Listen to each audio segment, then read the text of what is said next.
बिस्मिल्लाहिर्रहमानिर्रहीम। अस्सलाम वालेकुम नाज़रीन, आप यूट्यूब चैनल देख रहे हैं। मैं इमरान ख़ान हूँ। नाज़रीन, पेट्रोलियम मसनूआत की कीमतों में आलमी मंडी में लगातार कमी होती चली जा रही है, लेकिन पाकिस्तान के अंदर सरकार कीमतें कम करने पर तैयार नहीं है, बल्कि इन्होंने लेवी के अंदर इजाफा कर दिया है। आलमी मंडी में जो रिलीफ मिला था, इस पर वादा किया था वफाकी वज़रा ने कि जैसे ही आलमी मंडी में पेट्रोलियम मसनूआत की कीमतें कम होंगी, फौरी तौर पर रिलीफ आवाम को मुंतकिल किया जाएगा। लेकिन ऐसा हुआ नहीं। बहुत सारे ऐसे टाउट्स हैं, बहुत सारे ऐसे दानिश्वर हैं, सहाफ़ी अपने आप को वो लोग कहते हैं। जब इमरान खान साहब के दौरे हुकूमत में पेट्रोल 150 रुपये लीटर था, तो वो अपने सर पे खाक डाल के वो अजीब दीवानों की तरह वो खबरें दिया करते थे। एक अजीब पागलपन का शिकार थे। तत्ते तवे के ऊपर वो बैठे रहते थे और नाच नाच के घुंघरू तोड़ लेते थे कि जनाब इमरान खान ने ये कर दिया, वो कर दिया। बहुत अजीबोगरीब किस्म की खबरें देते थे कि जनाब 150 रुपये लीटर पेट्रोल इमरान खान ने कर दिया। हालांकि उस वक्त आलमी मंडी में पेट्रोलियम मसनूआत की कीमतें $100 फ़ी बैरल से ज़्यादा थीं। तो इमरान खान साहब 150 रुपये फ़ी लीटर दे रहे थे, तो ये बहुत रोते पिटते थे, मातम करते थे, नोहे करते थे। और आज आलमी मंडी में जो पेट्रोलियम मसनूआत की कीमतें हैं वो लगभग $70 फ़ी बैरल के करीब पहुंच गई हैं। जंग से पहली वाली पोजीशन से भी नीचे चली गई। लेकिन ये पाकिस्तानियों को रिलीफ देने के लिए किसी सूरत भी तैयार नहीं है, बल्कि उनकी जेब के ऊपर लगातार डाका डाल रहे हैं।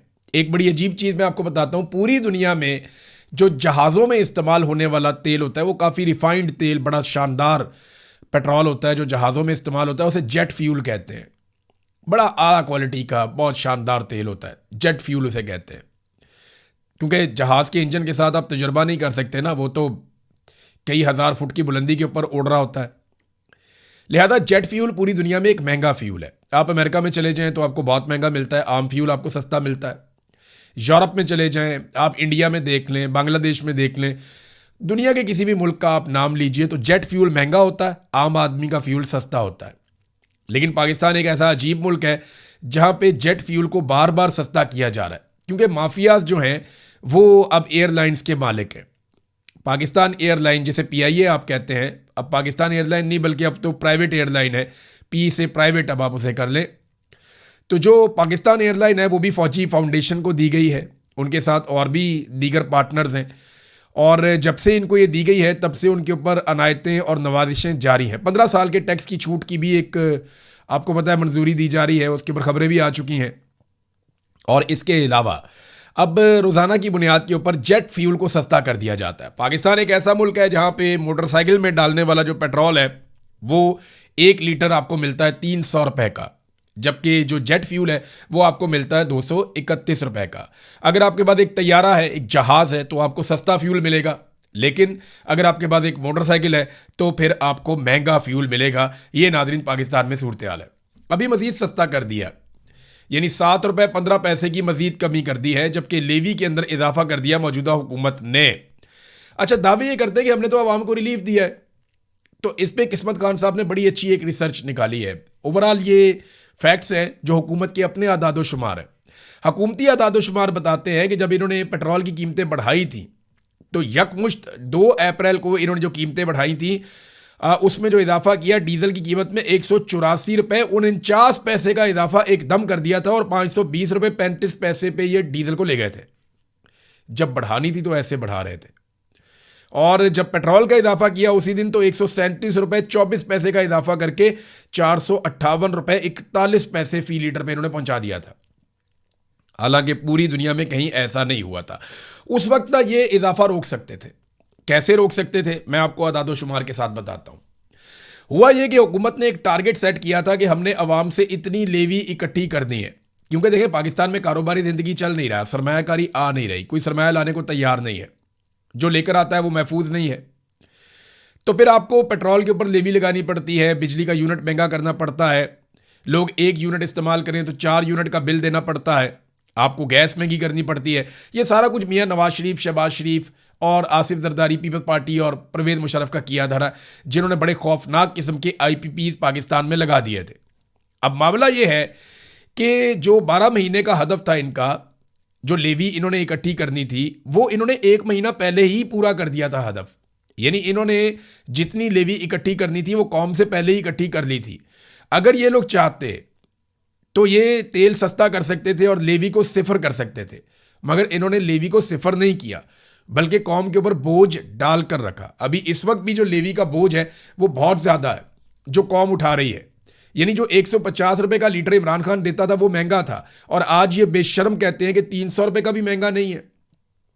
ये कैसे हो सकता है? फिर ये कहते हैं जनाब डॉलर की कीमत बढ़ गई। तो डॉलर की कीमत इमरान खान ने तो नहीं बढ़ाई, वो तो आपने बढ़ाई है। अगर पैसा डी वैल्यू हुआ तो वो तो आपके दौर में हुआ। जब सरमाया निकल जाएगा किसी मुल्क में से, लोग सरमायाकारी नहीं करेंगे, बाहर से पैसा नहीं आएगा, तो फिर यही होगा ना, आपका पैसा डी वैल्यू हो जाएगा, और वो जो पैसा डी वैल्यू हुआ वो भी अब आपके खाते में ही पड़ेगा। लिहाजा आपको पेट्रोल 150 रुपए लीटर से सस्ता करना पड़ेगा, जिस वादे और दावे के साथ आप पाकिस्तान में इक्तदार में आए थे। वैसे तो आप बड़े लंबे अरसे से इक्तदार में। अब इसहाक डार का नया स्टेटमेंट सुन के ना आपके जिस्म में आग लग जाएगी। इसहाक डार ने कहा कि पाकिस्तान के लिए दुआ करें, यहां से तेल भी निकलेगा और सोना भी निकलेगा। कौम को दुआओं पे लगाया हुआ है, खुद दिहाड़ियों पे लगे हुए हैं। अपने बच्चों के कारोबार दुनिया भर के मुमालिक में फैला दिए। शरीफ खानदान, डार खानदान, जरदारी खानदान, ये अमीर से अमीर होते चले गए। इन्होंने सरे में महल बना लिए, इन्होंने एहमल फील्ड के अंदर बहुत बड़े बड़े अपार्टमेंट्स बना लिए, इन्होंने दुनिया के कई बड़े आजमों के अंदर अपने कारोबार फैला लिए। ये खुद अरबों और खरबोपति बन गए, इनका बच्चा बच्चा अरबपति बन गया। 1981 से लेकर अब तक ये लोग लगातार इक्तदार में हैं। 45 साल हो गए इस खानदान को इक्तदार में। 6 इनके वज़राए आला आ चुके हैं और 5 इनके वज़ीर आज़म आ चुके हैं, और ये इसी खानदान के अंदर से आ चुके हैं। खानदान के बाहर से और भी मौजूद हैं। इतनी लुटमार करने के बावजूद पाकिस्तान पीछे गया और इनका खानदान आगे गया। कौम को इन्होंने लगाया हुआ दुआओं पे, तो आप दुआ करें जनाब, इतना कोई चीज़ ही निकला है ज़मीन में से। इस ज़मीन में से सोना खालिस भी निकला है ना, इस ज़मीन में से दुनिया के बेहतरीन हीरे भी निकल आए, इस ज़मीन में से दुनिया के सारे खजाने भी निकल आए ना, तो पाकिस्तान की मिलिट्री एस्टेब्लिशमेंट पाकिस्तानियों को हवा भी नहीं लगने देगी, जैसे बलूचिस्तान में होता है।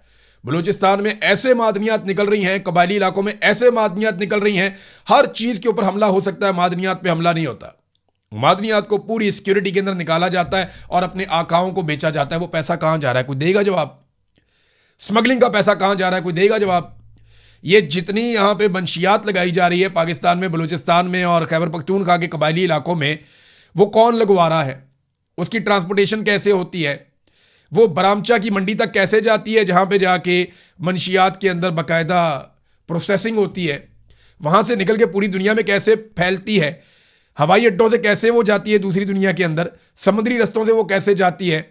और ये पैसा कहाँ जा रहा है, कोई देगा जवाब? पूरे मुल्क पे कब्जा किया हुआ, एक एक चीज़ को पैसा बनाने के लिए इस्तेमाल कर रहे हैं, और ऊपर से लेकर नीचे तक लुटमार। सबसे बड़ी लुटमार पाकिस्तान की मिलिट्री एस्टेब्लिशमेंट, उसके बाद ये पॉलिटिकल माफिया, और इनके नीचे बेशुमार ब्यूरोक्रेट्स जिन्होंने अपने पूरे पूरे खानदान पाकिस्तान से बाहर सेट किए। उनको पता है पाकिस्तान हमने इस काबिल छोड़ा ही नहीं कि यहाँ पे हम अपने बच्चों को, अपने खानदानों को पाकिस्तान में रख सकें। वो एक आदमी जो लड़ता जा रहा है वो जेल के अंदर पड़ा हुआ, उसकी आंख भी खराब कर दी, उसकी सेहत भी खराब कर दी, उसकी बीवी को भी पकड़ के जेल में डाल दिया, रिश्तेदारों को पकड़ के जेल में डाल दिया, सारी पार्टी टूट फूट का शिकार कर दी, बेड़ा गर्क कर दिया। कौम उसके साथ खड़ी है और वो आदमी अकेला जेल काट रहा है और इंतहाई तकलीफ के अंदर है, लेकिन वो हार नहीं मानता। अब इमरान खान की बहन अलीमा खानम ने अदालत से रुजू किया और एक एप्लीकेशन दायर की है इस्लामाबाद हाई कोर्ट में, और उसमें इस्लामाबाद हाई कोर्ट में उन्होंने एक पटिशन डाल दी अपने वकील के ज़रिए से, और मौके पर इख्तियार किया कि 8 अप्रैल की जो वकील की मीटिंग हुई थी उसमें हमें ये पता चला कि इमरान खान को 22 घंटे और बुशरा बीबी को 24 घंटे तक कैद तन्हाई में रखा जाता है। हालांकि किसी भी अदालत ने इस किस्म का कोई फैसला नहीं दिया, कोई सज़ा इमरान खान को कैद तन्हाई की नहीं दी गई, और इसमें जनाब फरीक बनाया गया सुपरिटेंडेंट जेल को, IG जेल खाना जात को, चेयरमैन नैब को, DG FIA को और पिम्स के MS को। वैसे इसमें जो है ना फरीक बनाना चाहिए फील्ड मार्शल आसिम मुनीर को, लेकिन कानूनी नुक्ता नज़र से पॉसिबल नहीं है, क्योंकि ये लोग अपना काम करवा लेते हैं, खुद कभी सामने नहीं आते। ये पीछे रहते हैं, अपना काम करवाते हैं मज़े से, और ख़ुद कभी भी सामने नहीं आते। हुकूमतें गिराएं बनाएं कुछ भी करें, इनके ऊपर एलिगेशन नहीं लग सकता। ये अपने आप को पर्दे के पीछे रखते हैं और वहाँ से डोरियाँ हिलाते रहते हैं। इनके पास बहुत सारे टाउट्स होते हैं, बहुत सारे इनके गुलाम होते हैं जो इनके लिए काम करते रहते हैं। इमरान खान को कैद तन्हाई में रखने का जिक्र किसी फैसले में मौजूद नहीं है। मेरे भाई को कैद तन्हाई में रख कर एक गैर इंसानी रवैया रखा जा रहा है। इमरान खान ने वकील के साथ मीटिंग में बताया कि उनकी आंख 85% मुतासिर हुई है। कैद तन्हाई में रखना एक सख्त तरीन सज़ा है और इमरान खान की सज़ा में कैद तन्हाई नहीं है। फिर उन्होंने ये इस्लामाबाद हाई कोर्ट में दरख्वास्त दायर की है। उम्मीद करते हैं कि शायद किसी दिन ये केस लग जाए और शायद किसी दिन इंसाफ मिल जाए। अदरवाइज पाकिस्तान में इंसाफ तो नापैद है। सरमायाकारी की नादरीन में बात कर रहा था, ये देखिए, ये एक नौजवान है, ये सरमायाकारी करने के लिए पाकिस्तान आया था। नाम है हाशिम नूरजई। ये दुबई से सरमाया लेकर आए पाकिस्तान में, और इन्होंने मुख्तलिफ जो रिपोर्ट्स हैं उनके मुताबिक कोयटा में एक रेस्टोरेंट बनाया कि जनाब मैं यहाँ पे काम करूँगा। दुबई से पैसा लेकर आया, कोयटा के अंदर रेस्टोरेंट बनाया कि मैं अपने मुल्क के अंदर पैसा लेकर आऊँगा। इसहाक डार ने कहा था ना कि हुब्बुल वतनी का सबूत दें और पैसा पाकिस्तान में लेकर जाएं। हालांकि इसहाक डार के बच्चे कभी भी ये सबूत नहीं देंगे, नवाज शरीफ के बच्चे कभी ये सबूत नहीं देंगे हुब्बुल वतनी का, वो पैसा पाकिस्तान में नहीं लेकर आएंगे। लेकिन ये जो हाशिम नूरजई साहब हैं, ये पैसा लेकर आए पाकिस्तान में। इन्होंने कोयटा में होटल बनाया, शरपसंदों ने इन्हें कत्ल कर दिया। यानी इन्हें तहफ़्फ़ुज़ तक फराहम नहीं किया जा रहा। कोयटा के अंदर कोई शख्स महफूज नहीं है, पूरे बलूचिस्तान में कोई शख्स महफूज नहीं है, मैं तो कहता हूँ पूरे पाकिस्तान में कोई महफूज नहीं है। यानी जो दहशतगर्दों से बच जाता है, चोरों से, लुटेरों से बच जाता है, वो सरकार के काबू आ जाता है। बैंक के अंदर से आपके अचानक पैसे गायब हो जाते हैं, पता ही नहीं चलता पैसे कहाँ गए। वो जनाब इख्तियार दे दिया FBI को, जब चाहे आपके बैंक को खाली कर दे, आप कुछ कर ही नहीं सकते। उसके बाद वो आपके पैसे लेकर इस्तेमाल करेंगे, आप केस करते रहे, वकीलों के दफ्तरों के और अदालतों के चक्कर लगाते रहे, आपको आपका पैसा वापस नहीं मिलेगा। जो दिल करता है वो करते हैं। अब ये हाशिम नूरजई साहब शहीद हो गए कोयटा में, और मुझे बताया ना इनके कत्ल का जवाब कौन देगा। ये लेकर आया था ना थोड़ी सी सरमायाकारी, तो कौन लाएगा पाकिस्तान में पैसे, कौन करेगा पाकिस्तान में सरमायाकारी। ये देखें ना आपने हालात क्या कर दिए, पॉलिटिकली इतना विक्टिमाइज किया आपने लोगों को कि अल्ताफ हुसैन साहब हैं, ये आप इनकी तस्वीर देखें, इनका ताल्लुक तहरीक इंसाफ से। इन्हें 9 मई के जाली मुकदमे में गिरफ्तार कर लिया गया, 9 मई के बाद 2023 में। ये लंबा अरसा जेल के अंदर रहे। आज से 6 माह पहले इनको बाइज्जत बरी करवाया गया। यानी 2 साल जेल काटने के बाद पता चलता है निज़ाम को कि ये आदमी बेगुनाह था, इसको बाइज्जत बरी किया गया। लेकिन कैद के दौरान ये शदीद बीमार हो गया। जब बेगुनाह आदमी को जेल में आप डालेंगे वो बीमार ही होगा, शदीद बीमार हो गया। इसको इलाज मुआवजे की सहूलियात नहीं दी गई। बलाखिर ये जब बाइज्जत तौर पे बरी हुआ तो उसके बाद से दवाइयों पे जिंदा था, और अब ये भी शहीद हो गया, इसका भी इंतकाल हो गया। ये जो रिजीम चेंज ऑपरेशन हुआ ना पाकिस्तान में, इसने एक ऐसी खून से सुर्ख लकीर खींची है जो पाकिस्तानियों के दिल में हमेशा चुभती रहेगी। और ये पाकिस्तान की मिलिट्री एस्टेब्लिशमेंट का एक कारनामा है। हालात यहां तक पहुंच गए हैं कि अब पुलिस धमकियां लगा रही है तालिबान की। ये एक जर्नलिस्ट हैं अब्बास साहब, अब्बास अहमद, ये बताते हैं कि मैंने इस्लामाबाद पुलिस के खिलाफ एक खबर लगा दी। खबर ब्रेक होने के बाद इस्लामाबाद पुलिस के एक आला अफसर ने मुझे पैगाम भेजा, जिसमें उन्होंने कहा कि उनके तालिबान के साथ ताल्लुकात हैं और वो मुझे इस्लामाबाद से टुकड़े टुकड़े करवा देंगे, हत्ता कि मेरे बच्चों के भी टुकड़े करवा देंगे। अंदाज़ा करें, इस्लामाबाद पुलिस का एक सीनियर ऑफिसर एक सहाफ़ी को धमकी लगा रहा है, और वो ये कह रहा है कि मैं तुम्हारे टुकड़े टुकड़े करवा दूंगा क्योंकि मेरे तालिबान के साथ ताल्लुकात हैं, मैं तुम्हें मरवा दूंगा, तुम्हारे बच्चों को मरवा दूंगा अगर तुम मेरे खिलाफ खबरें दोगे तो। ये है नाज़रीन सूरत हाल। मुझे याद आ गया, एक DIG थे, वो बात नहीं मानते थे सेक्टर कमांडर की ना, तो उनके साथ जब मीटिंग की सेक्टर कमांडर ने, तो उन्हें धमकियां लगाना शुरू की DIG पुलिस को। उसे कहा कि मैं तेरे साथ ये कर दूंगा। मैं जानता हूँ वो DIG पुलिस को भी, वो सेक्टर कमांडर को भी जानता हूँ। इस वक्त मैं नाम नहीं ले रहा इसलिए कि उनके लिए मुसीबत बन जाएगी, लेकिन सेक्टर कमांडर को कम से कम पता चल जाएगा। उसने बड़ी धमकियां लगाई, मैं नौकरी छीन लूंगा, मैं ये कर दूंगा, मैं तरक्की नहीं होने दूंगा, मैं फलाना कर दूंगा, मैं फलाना केस बनवा दूंगा। तो अल्टीमेटली जो उसने धमकी लगाई ना, जिस पे वो DIG साहब भी हैरान रह गए। मुझे जिस बंदे ने बताया कि वो धमकी पता क्या थी, वो धमकी ये थी कि मैं तुम्हारे ऊपर ब्लास्फेमी का मुकदमा करवा दूंगा, तौहीन मजहब लगवा दूंगा तुम्हारे ऊपर मैं। अंदाज़ा करें ये इस लेवल तक गिर जाते हैं और इस लेवल तक मामले को ले जाते हैं। गिरने पे है नाजरीन, तो ये किसी भी लेवल तक गिर सकते हैं।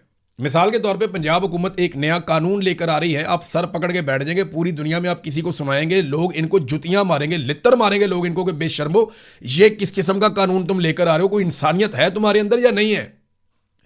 यानी इससे पहले जो कवानीन लेकर आए पीका और पता नहीं क्या क्या, उन्होंने इसके अंदर तरमीम कर दी। एक तो वही पहले काबू नहीं आ रहा था, अब जरा ये कानून आप चेक करें। पंजाब हुकूमत इस कानून के जरिए से आपको मुकम्मल तौर पे ख़त्म कर सकती है जब वो इसको नाफिज कर देगी। ये जो अंग्रेज़ यहाँ पे रहता था ना, यानी इस आर्टिकल के अंदर इसको हवाला दिया गया कि जब अंग्रेज़ यहाँ पे बड़े सगीर पे हुक्मरान था तो उसने भी इतना गंद नहीं मारा था जितना इन काले अंग्रेज़ों ने गंद मार दिया है जो पंजाब के अंदर बैठे हुए हैं। इस नए कानून के मुताबिक ये करेंगे क्या? इसका नाम है जी Punjab control of habitual offenders and anti social behaviour bill 2026। ये वहाँ पे मंजूर कर लिया गया, कमेटी की सतह के ऊपर मंजूर हो गया है और अब इसे जनाब बाकायदा एक कानून बनाया जाएगा। तो ये बिल कहता क्या है, एक इंटेलिजेंस कमेटी बनाई जाएगी और ये कमेटी जैसे ही कहेगी कि जनाब अब ये कर दें आप, तो किसी भी शख्स के बैंक अकाउंट बंद किए जा सकते हैं, उसकी जायदाद जब्त की जा सकती है, उसकी ऑनलाइन मौजूदगी को ख़त्म किया जा सकता है, उसका फ़ोन जब्त किया जा सकता है, उसे इलेक्ट्रॉनिक निगरानी के एक पूरे अमल के अंदर रखा जा सकता है। अंदाज़ा करें आप कि अगर हुकूमत को आपकी कोई बात पसंद नहीं आई, या हुकूमत को आपकी शक्ल पसंद नहीं आई, या मरियम नवाज के आपने नारे नहीं लगाए, या आपने एक बारी फेर शेर अगर आपने ये नहीं कहा, तो पंजाब की सरकार आपके साथ क्या करेगी आप सोच भी नहीं सकते। आपका मोबाइल भी बंद, आपकी जायदाद भी बंद, आपके अकाउंट भी बंद, हर चीज़ के ऊपर कब्जा आपको निगरानी के अंदर रख लेंगे। और ये सिर्फ एक कमेटी की सिफारिश के ऊपर। मरियम नवाज के बंदे होंगे कमेटी के अंदर, ये जो इंटेलिजेंस कमेटी बनाई जाएगी, तो इंटेलिजेंस कमेटी जिसकी तरफ उंगली उठा देगी ना कि ये बंदा बेड़ा गर्क कर दो, उस बंदे का बेड़ा गर्क हो गया। मिसाल के तौर पे कोई एक शख्स आप ले लें, उसकी कोई एक चीज़ मरियम नवाज को या उसके किसी वजीर को या किसी खातून को या मर्द को पसंद नहीं आती, तो वो फौरी तौर पे उस कमेटी को बताएंगे जरा इसको देखना, वो कमेटी कहेगी ठोक दो। तो फिर क्या होगा? फिर ये होगा जनाब उस बंदे के सबसे पहले बैंक अकाउंट सारे बंद हो जाएंगे। नंबर 2, उस बंदे की सारी जायदाद जब्त हो जाएगी। नंबर 3, उस बंदे का मोबाइल भी जब्त हो जाएगा। नंबर 4, वो सोशल मीडिया के इस्तेमाल से फारिग कर दिया जाएगा। नंबर 5, उस बंदे को एक निगरानी के अंदर ले लिया जाएगा। यानी बंदा मुकम्मल तौर पे बेअसर और ख़त्म हो जाएगा, वो कुछ भी नहीं कर सकेगा। इससे ज़्यादा फाशिज्म क्या कोई हो सकता है? मैंने तो आज से पहले नहीं सुना, लेकिन ये एक नया रिकॉर्ड भी नवाज शरीफ की बेटी टिकटॉकर मरियम नवाज साहिबा के खाते में पड़ने जा रहा है। तो कमाल हो गया नादरीन। अब नादरीन जो बात कर लेते हैं, पिछले वीलॉग में हमने की थी कि ईरान जवाब देगा। पहला ऐसा हुआ कि 2 मरतबा ईरान ने जवाब नहीं दिया और कतर, पाकिस्तान, मिस्र वगैरह ने रोका, लेकिन अब ईरान ने जवाब दिया है। ईरान ने अमेरिका को कहा कि उन्होंने जंगबंदी की खिलाफ वर्जी की है और ईरान के ऊपर बमबारी की है, जो मैंने आपको पिछले वीलॉग में रिपोर्ट किया था। उसके बाद अब ईरान ने जवाबी हमला बहरीन में किया है और अमेरिका ने आबनाए हुर्मुज़ में तजारती जहाज़ पर हमले का इल्ज़ाम आयद किया था ईरान के ऊपर, और ईरान के मिसाइल और ड्रोन स्टोरेज और साहिली रडार साइट्स को निशाना बनाया था। अब ईरान ने जवाबी कार्रवाई की है और जवाबी कार्रवाई के लिए उसने बहरीन का इंतखाब किया है। बहरीन का इंतखाब इसलिए किया कि वहाँ पे अमेरिका के काफ़ी ज़्यादा मिलिट्री एसेट्स हैं। अब नुकसान कितना हुआ इसके बारे में अभी कोई इतला नहीं आ रही, लेकिन वहाँ पे धमाके सुने गए हैं, आग के शोले बुलंद होते हुए देखे गए हैं और इस किस्म की कोई वीडियोज़ और तस्वीर जो हैं वो मंजर-ए-आम पे आई हैं। तो ईरानी जो ज़राए हैं वो ये दावा कर रहे हैं उन्होंने अमेरिका का वापस नुकसान किया है, जबकि अमेरिकन ज़राए अभी खामोश हैं। जब अमेरिका में दिन चढ़ेगा तो पता चलेगा कि वो इसके बारे में क्या कहते हैं। तो एक आखिरी खबर नाज़रीन मैं आपको और बता दूं कि सुप्रीम कोर्ट ऑफ पाकिस्तान ने 2 हफ्तों का वक्त दिया था इस्लामाबाद हाई कोर्ट को और ये कहा था कि ईमान मज़ारी और हादी अली चट्टा की जो सज़ा मुअत्तली की दरख्वास्तें हैं इनके ऊपर फैसला दिया जाए। अब कानून के मुताबिक तो ये होना था कि दोनों मियाँ बीवी को बाहर आ जाना चाहिए था कि एक ट्वीट के ऊपर 17 साल की सज़ा तो नहीं होती। तो ईमान मज़ारी और हादी अली चट्टा को आज़ादी देने की बजाय ये मामला 6 हफ्तों से लटका हुआ है। सुप्रीम कोर्ट के फैसले की सिर्फ इतनी औकात और वक़्त है कि हाई कोर्ट ने 2 हफ्ते का टाइम मिलने के बावजूद 6 हफ्ते लगा दिए हैं और अभी तक कोई फैसला नहीं आया। ये है पाकिस्तान में जुडिशरी की सूरत हाल। तो कौन लेकर आएगा सरमायाकारी? कोई पागल है, कोई बेवकूफ़ है, उसके सर के ऊपर सींग है, वो सरमायाकारी लेकर पाकिस्तान आ जाएगा। ना अदालतें काम कर रही हैं, जिसको दिल करता है जहाँ मर्जी मार देते हैं। ओवरसीज़ के बच्चे पाकिस्तान में मारे जा रहे हैं, जिसको दिल करता है उठाकर ले जाते हैं, जिसको दिल करता है जबरी तौर पे लापता कर देते हैं, जिसको दिल करता है जो है उसका कारोबार छीन लेते हैं। एक अजीबोगरीब कानून पंजाब में लेकर आ गए हैं, जब दिल करता है किसी का भी अकाउंट बंद करके वहाँ से पैसे निकाल सकते हैं। तो ऐसे माहौल में कोई भी सरमाया नहीं लेकर आता, कोई पागल नहीं होता। तो सरमायाकारी लाने के लिए सरमायाकारी वाला माहौल बनाना पड़ता है। अब तक इतने, अपना ख्याल रखिएगा, अपने चैनल का भी। अल्लाह हाफ़िज़।